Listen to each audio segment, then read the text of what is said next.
What's going on, guys? My name is Eldeniro and welcome to episode 62 of my Leicester City career mode. We're starting this episode off with a game at the King Power Stadium playing against Sunderland, who I think we actually have a pretty decent record against Sunderland, but I always analyse each team before I go into every game and it's pretty weird. But we were playing the 4-1-2-1-2 formation, I think, with Dwight Gale and Jose Villarrealba up front, and Sunderland's team was pretty good as well. Like, I don't know, like their squad's not amazing, but Wickham is very good in this game.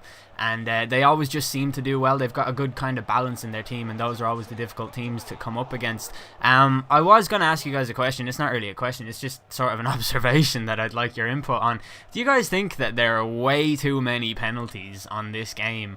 Like, it seems like every second game or so there's a penalty, either for me or for the opposition, and it's just a little bit mental. Like, I don't know what it is, because I think the referees are actually a lot more lenient than they were last year. But there just seems to be way more penalties, and I don't really know why that is. But as you can see here, in the 9th minute, Connor Wickham gives the visitors the lead in sort of their first attack of the game. But both sides were like fairly unspectacular early on in the game. But Villalba picks up the ball in the 16th minute, and he runs through ahead of the defender. He gets brought down, and the referee sees fit to give a free kick. I thought it was a penalty at the time, but the referee comes over and gives a red card for Roberge, the defender, which I find really interesting, because if that was in the box, there's no way it would have been a red card. But as you see there, it's a definite foul. It's a professional foul. He was the last man back, and by letter law it is a red card. And Tom Ince takes the free kick and goes fairly close to giving us the lead, but from that distance I thought it'd be better to shoot straight at the keeper. I'm not really sure why. I just thought you're never going to get it up and over the wall and in from that distance. Well, at least I'm not. Like, I'm not really that good at free kicks. But in the 27th minute, Tom Ince comes forward once more as he takes on Jack Rodwell inside the box, and Ronaldo chops in between Van Aanholt and Rodwell before firing straight at the goalkeeper. I find it amazing that Tom Ince is so good from set pieces. He takes penalties and free kicks and that, but he's just terrible at finishing overall. Like, he shot that straight at the goalkeeper, and it was actually pretty bad. But we got a corner kick moments later, and the ball was spilled by the goalkeeper and cleared off the line by the defender before Villalba launches it back in. The keeper spills it once more, and Dwight Gale is there to pick up the pieces and equalise for us in the 34th minute, which was decent. It had been coming for a long time as well. We were definitely the better team. But after going a goal down, or after conceding a goal rather, Sunderland came forward immediately with Wickham's shot being just gone wide. And then Andrew Robertson came forward in the 45th minute, and he plays a 1-2 with Julian Brandt and picks up the ball just ahead of Giaccherini, and then turns inside before running into the box and firing it home with his right foot to score what I believe to be his first ever goal for Leicester City, and that's a great moment. It's great to take the lead just before half time, completing a comeback like that, and it was just a good moment for him as well, having scored his first goal. But Jose Villarrealba came forward in the 48th minute, and his shot goes just wide, having been tipped wide by the goalkeeper, and it goes out for a corner, but nothing came from that. And Sunderland actually came on some kind of a counter-attack from our possession, with Lee Cattermole playing the ball into Jack Rodwell, who finishes really calmly around Kasper Schmeichel into that near post, and he restores he levels the score essentially, bringing Sunderland back onto level pegging, and then celebrating in front of the Leicester fans, which always seems so harsh when that happens, but that's just the way the game is sometimes. Then 2 minutes later, we wanted to get back into the lead, and Zuccolini plays the ball into Dwight Gale, who gets into a great position but sees his shot saved by the keeper, and the rebound wasn't able to be put home by anybody. Then just beyond the hour mark, Sunderland came on the offensive with a really nice pass and move here. Van Wolfswinkel, Mavrias and Cattermole all combine before Lee Cattermole's shot hits off the post. It's held by the keeper, and Sunderland held on for a point in that game, which is disappointing for us because obviously, I mentioned in the last episode about how we need to build consistency between now and January to identify weaknesses in the team, and drawing a game like that just isn't good enough. No disrespect to Sunderland, I actually think they're very good on FIFA, but they did only have 10 men.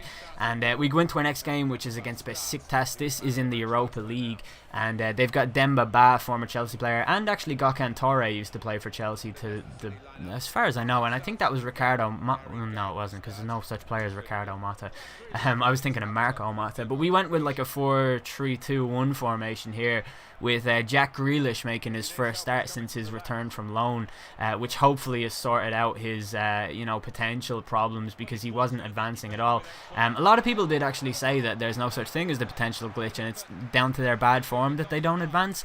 But I don't know. I don't think it is, because EA promised that the players would build their ratings regardless, as long as you were to play them. And I just find it really strange that players like John Stones is in bad form at the moment, but he isn't always, and he hasn't even gone up a single rating since we signed him. Like, there's definitely something wrong with that. And the same with Dwight Gale, actually. He's a much better example, because I think he's only gone up 1 rating in 3 seasons for us, and one of those seasons was like an extravagant goal scoring season for him. But we come into the second half in this game with the ball coming to Hutchinson on the edge of the area, who did really well to get his shot off, but Jack Butland was equal to it. And 5 minutes later we came on a counter-attack with Origi coming down the left-hand side of the pitch, and as you can see from his fitness, like, he's wrecked by this point, but so determined to get into the box. When he does get in, he crosses it to Mike Onelete, who gives us the lead with a header. And we kind of need a result in this game because of the fact that we lost to Feyenoord at home. We did win away from home against what are they called, Mordovia or whatever they're called. But we needed it. Like, a win in this game would have been very good for us. But Sahin came forward. He played the ball into Hutchinson, who saw his shot saved by Jack Butland. And then a free kick to Besiktas in the 57th minute led to a much better chance as the ball comes to Mata on the edge of the area. He plays it to Demba Ba, who looks up and finds Kavlak trailing outside the box, who finds Demba Ba once more. Ba looks up and plays a good pass to Sahan, gets the ball back, and his deflected shot finds the back of the net to equalise for Besiktas just on the hour mark. And things were looking a little bit bleaker from here, because Besiktas obviously had a large portion of control in the game. Like, it was mostly Besiktas. They were the home team as well. And we come up to the 61st minute. Mike Onelete doing really well on the edge of the box, but he sees his shot saved by the goalkeeper, who did a really weird dive. It was like the ball actually affected him in midair, like it was about to blow a hole through his chest or something. But the referee gave a penalty to Besiktas in the 64th minute due to a foul from Andy Watson. And I don't actually remember this moment in the game. I remember obviously being a little bit angry about it, but yeah, I suppose that is a penalty by the letter of the law. But like I say, there just seems to be an awful lot of penalties in this game, and Demba Ba from the spot gives Besiktas the lead, going straight down the middle.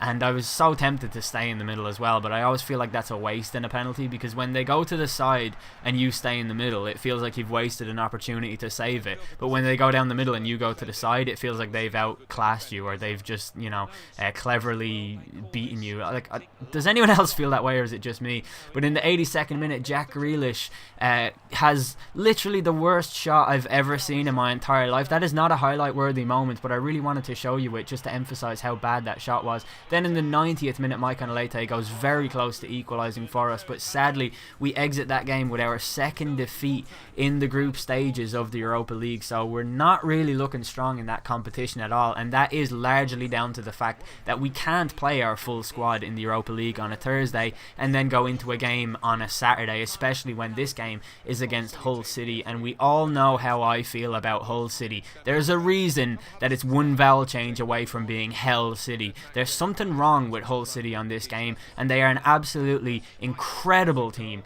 who would beat any other team in the world on any given day. And I despise playing against them. I really do. Like, I like the club a lot. I love watching them in real life as well. They play some great football, but that seems to be exaggerated massively by this game, which seems to think that they are literally Barcelona. But in the 6th minute of this game, Nikica Jelavic goes close for the hosts as his shot goes into the side net, and they came forward 3 minutes later with the ball coming to Mackay Stephen, who finds Tom Huddlestone. He looks up and plays it into Jelavic, who does give Hull City the lead, and we were immediately on the back foot here because of the fact that we find it so difficult to break Hull down anyway.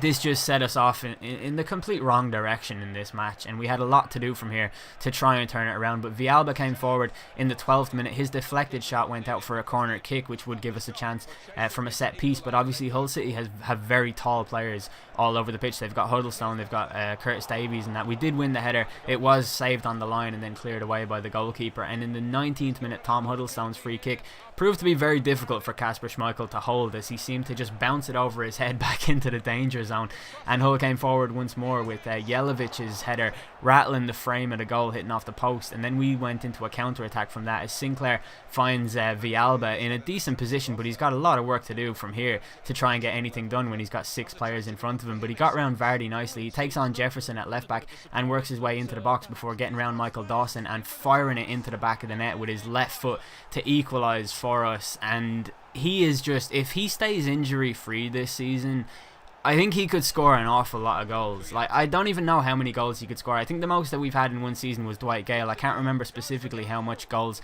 he did score in that season, but Villalba is just playing out of his skin at the moment, and as long as he stays injury free, I have a feeling he could get 30 goals, maybe even more than that. But Huddlestone's shot in the 38th minute went wide, and then Hull came forward again with Vardy, obviously the former Leicester player, playing a good 1-2 with Jelovic before striking towards goal and seeing his shot fisted away by Kasper Schmeichel. Then we come into the second half, and in the 56th minute the ball comes to Cheku Koyate, who finds Zuccolini on the edge of the box. He finds Villalba in the box, who does really well to get into a shooting position, and the referee gives us a penalty because Villalba was actually brought down by the Hull City defender, and it was a definite penalty, as you can see from here. It was Myler, actually. I usually call him Mailer, but I'm pretty sure it's Myler. But the referee gave a penalty. Villalba stepped up from the penalty and he scores, going into the same corner I always go into. I did see a comment in one of the episodes saying Penalba because he scores a lot of penalties, but like, what are you going to do? We get a lot of penalties and he's very good at taking them, so that's how that works out.